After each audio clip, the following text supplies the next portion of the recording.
Hey guys, Fan9WG here, back again with another video, and today will be round 2 of the Aidan Jackson career mode on F1 2021. If you didn't watch last episode, we almost got a podium for Ferrari, finishing P4 in Bahrain, and from that P4, I can only assume that great things are to come here in the Spanish Grand Prix. Just a reminder to check that subscribe button. It would really mean a lot to me if you at least checked it. I don't even care if you subscribe. Just check it, and if you want to subscribe, if you like my content, just do just that. Before we head into the Spanish Grand Prix, we can see that we are closing in on McLaren, and McLaren and Aston Martin currently are having a battle for this third best team on paper. So hopefully before Monaco, we can improve and maybe get P4. Who knows?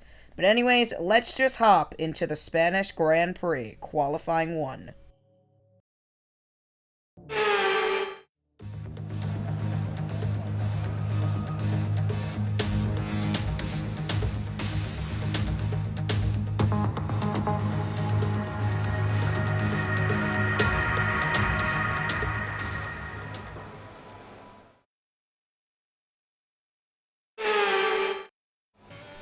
As we come out of turns number 11 and 12 into the final chicane, which is probably the most annoying corner in the history of F1, but as we head out of the final chicane into the final right-hander, it is our first qualifying 1 lap, and it'll put us P12 here.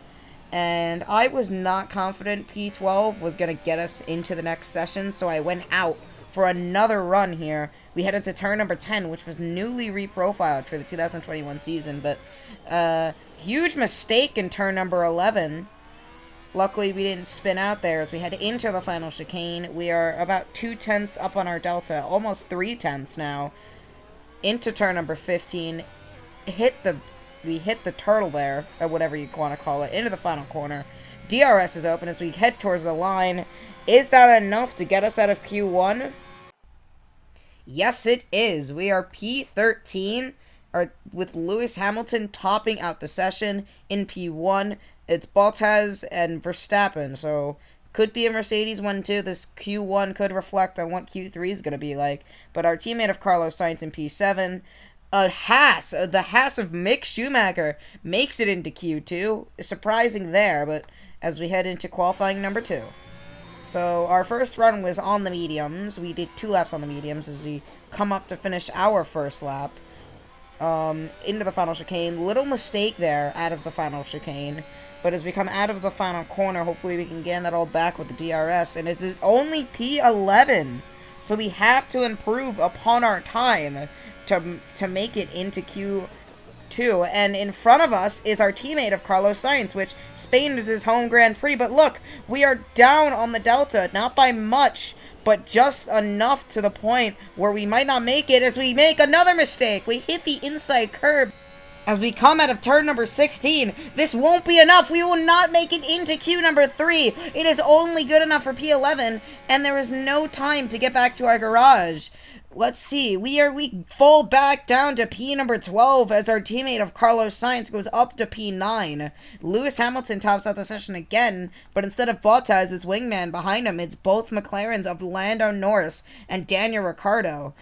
But we do not make it out of Q2, which is going to probably affect us in this Grand Prix. Obviously, I expected a better session, but these things happen from time to time. Try to make up for it in the race.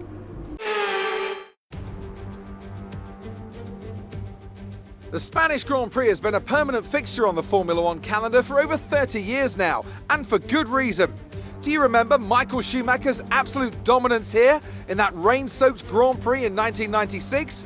That day he took his first ever victory for Ferrari, and we've had many more iconic moments since. It's a sellout crowd of 140,000 here today as we await lights out for the 730-metre sprint down to turn 1 of this 2.9-mile racetrack.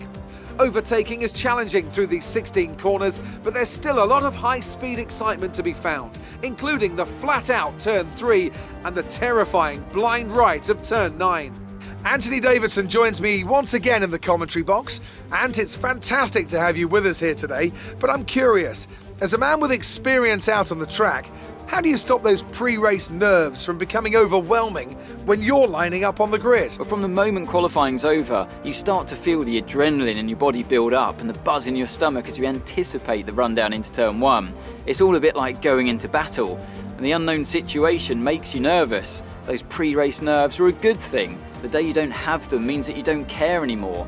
And of course, you have to make sure that all the procedures are second nature to you, so that they're not taking up too much of your capacity. Considering we're P12 on the grid, I decided to mix up the strategy a little bit, be faster at the end of the Grand Prix, and hopefully we can scoop up some points. We'll start on the medium compound of tires, and we'll end on the fastest, the soft compound of tires.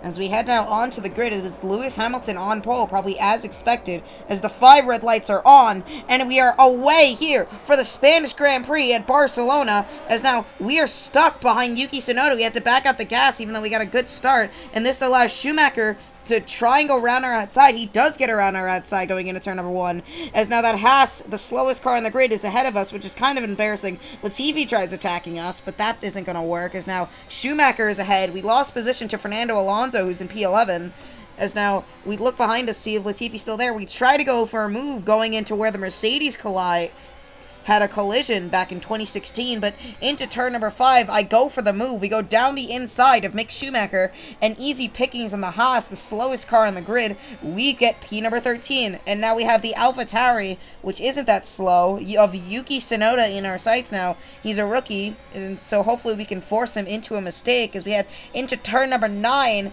and we make a mistake, and now Schumacher, this allows Schumacher to go on or outside, and he can maybe go for a move going into turn number 10, but we keep our inside, we defend our position, and we will stay P13 on lap 1 of this Spanish Grand Prix here at Barcelona. As now we skip to lap number 4 now, into the final chicane. We are shaping up a move on the AlphaTauri driver of Yuki Tsunoda. We try to get a good run out of the corner, but we ended up hitting the inside curb. Overtake enabled. DRS is open as we head down the front straightaway. Can we get the move done on the AlphaTauri of Yuki Tsunoda as we head down into turn number 1? We go down the inside, and yes, we can. P12 is ours, and we are back where we started here in the Spanish Grand Prix ahead of Yuki Tsunoda now. As now we skip to lap 10 because nothing really interesting happened after we overtook Yuki Tsunoda. But now we dive into the pit lane, and we're going to put on the red wall soft compound tires, and maybe we can scoop up some points here. Hopefully we can get a fast pit stop to maybe be already inside the points. But we're probably going to come out around right like P11, P12, somewhere around there, considering we were in P12 before we pitted. It's a really slow stop from the Ferrari queue, about 3 seconds, but of course it's Ferrari. What do you expect from them? As now our teammate of Carlos Sainz overtakes us, and now hopefully we can re-overtake Carlos and maybe get Alonso as well, and we can scoop up some points in the Spanish Grand Prix.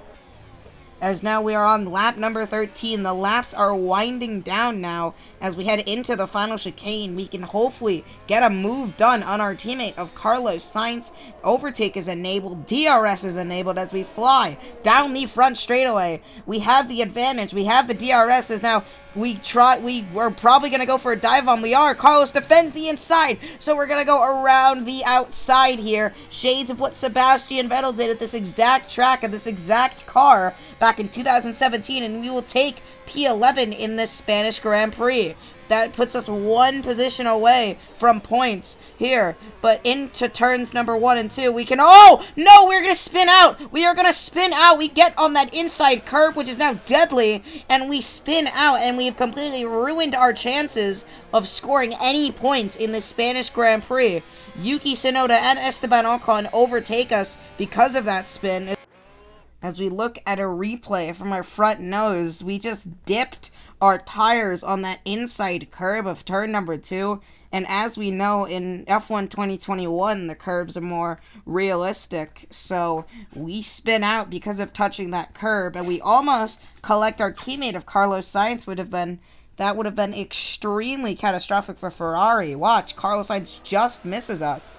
And now we spin back around and we lose positions to Yuki Tsunoda and Esteban Ocon now as we're down in P14. And now this is Carlos's view. Whoa, close one. But really, after that, nothing else really happened as we skip to the end of the Grand Prix. Lewis Hamilton on those hard compound of tires looks like he is going to take the Spanish Grand Prix. Yes, he will, as they head into the final corner. Lewis Hamilton wins the Bahrain Grand Prix, and now he will win the Spanish Grand Prix. He has won both races in this championship, but right now we have a race of our own to worry about. Well, not really. It's not even a race if you can call it that now. But as we head in out of turn number 9, we screwed ourselves over, really. We just got on that inside curve. We were pushing to try to catch Fernando Alonso, but couldn't quite, get points. We couldn't quite get our goal as we dropped from P12 starting this race. As we almost spin out again, that wouldn't have been funny. But, as we head into the final chicane now, it's gonna suck, but we're gonna finish P14 in the Spanish Grand Prix after a P4 in Bahrain. That's the end of the race. We'll see you in Parc Ferme.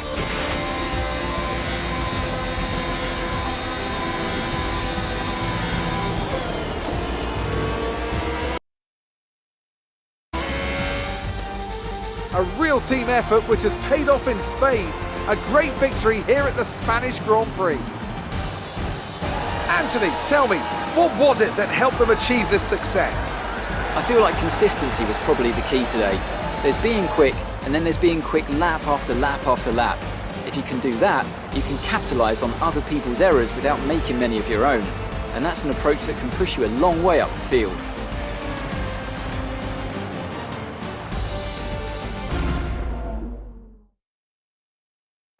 Mercedes are on top form once again after an excellent race weekend. It's great to see them up on that podium once again.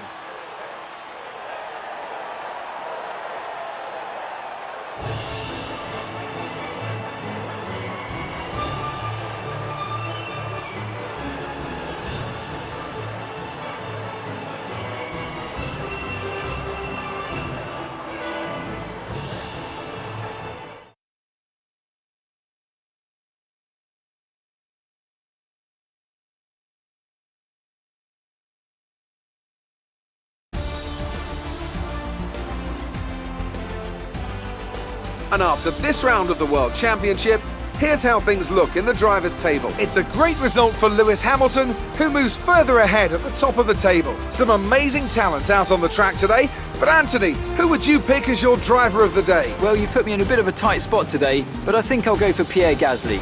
He kept a cool head under pressure and made the most of some difficult circumstances.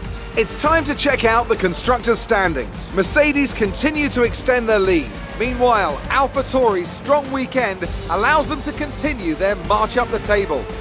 I'm equal parts exhausted and elated with this weekend of Formula One. Be sure to join us for the next one.